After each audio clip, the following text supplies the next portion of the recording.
Currently on the used market, the absolute best PC you can build is an Intel LGA 1700 DDR4 based system, especially if you're after those mystery AliExpress laptop adapted CPUs. So for that, you want to buy an AliExpress DDR4 based B760 motherboard. It's the best chipset you can buy. The H610s ones are lacking some important features in the BIOS, and overall the VRMs are too weak to actually run any kind of decent CPUs besides an i5-14400F. So you do want a B760. With that premise, this currently here, this B760 from Machinist, the GT4 LGA 1700, is the cheapest you can buy currently. However, it is a very cheap motherboard. Now, I reviewed about 10 B760 on the channel because these are the motherboards which I'm using currently for my budget builds, and I'm not sure I actually recommend this one. So stay tuned through the video, because if you're considering buying this, I actually think there are better options out there. So let's start from the actual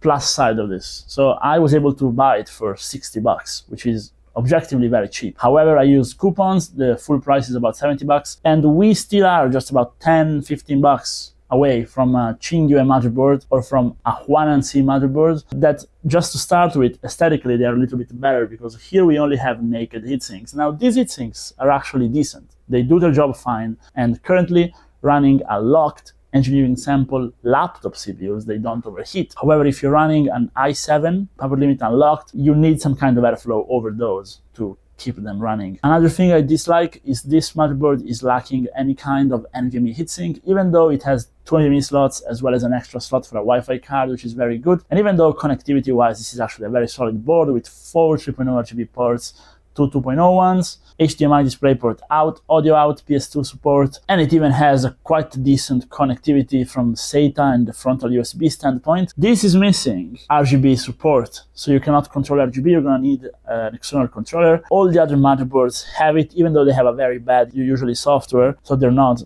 the best looking motherboards. They're not an Asus motherboard for sure for RGB. That's just completely missing here, which is bad. The PCIe slot is Gen 5, is actually recognized in CPU-Z as well, and it's reinforced. Now it comes with pre-installed NVMe screws, which is nice, but it's missing a CMOS battery, which is bad. You need to buy one. That's an extra $1 added to the cost. Also, the 8-pin connector is turned, which I don't love from an aesthetic point of view. It's actually a little bit easier for cable management, but I really don't like it. There's also a strange connector, which I still haven't figured out what it is on the top, and the layout of the motherboard overall isn't the best. Surprisingly, it even has a gigabyte LAN, which is pretty good. The BIOS this motherboard is shipped with is from 2023, which is pretty old, and it's actually tricky to update it. I tried and I managed to, but it's tricky.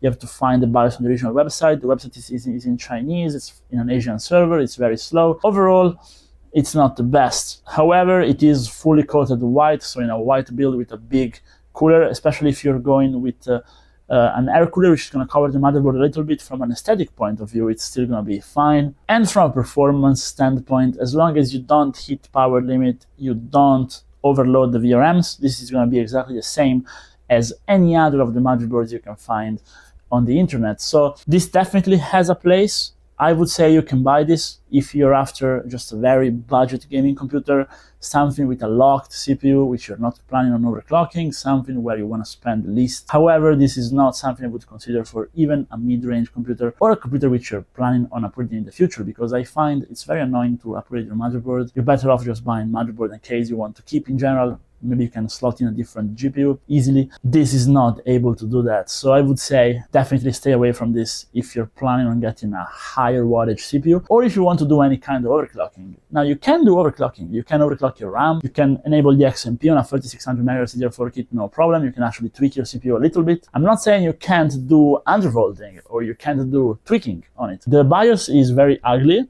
It's very unusual also, which makes it harder to navigate for me. It has a strange opening screen, however, it's very fast. All the settings are there. You can do everything that you need to do, but you can clearly see we are on a cheaper side. And for 10 to 20 bucks, you have to ask yourself if it's really worth it. If you're selling computer and you want to maximize your profit, sure. However, as usual with videos like these, I want to hear what you guys think. So please drop a comment down below, let me know what you think. I will also leave the link to this motherboard down in the description, as well as a few other options which I think may be a little bit better suited for you, especially if you have a little bit of extra money spared. With that said, maybe drop a like and subscribe if you want to support me. You can also now become a member. See you guys in the next one. Bye bye.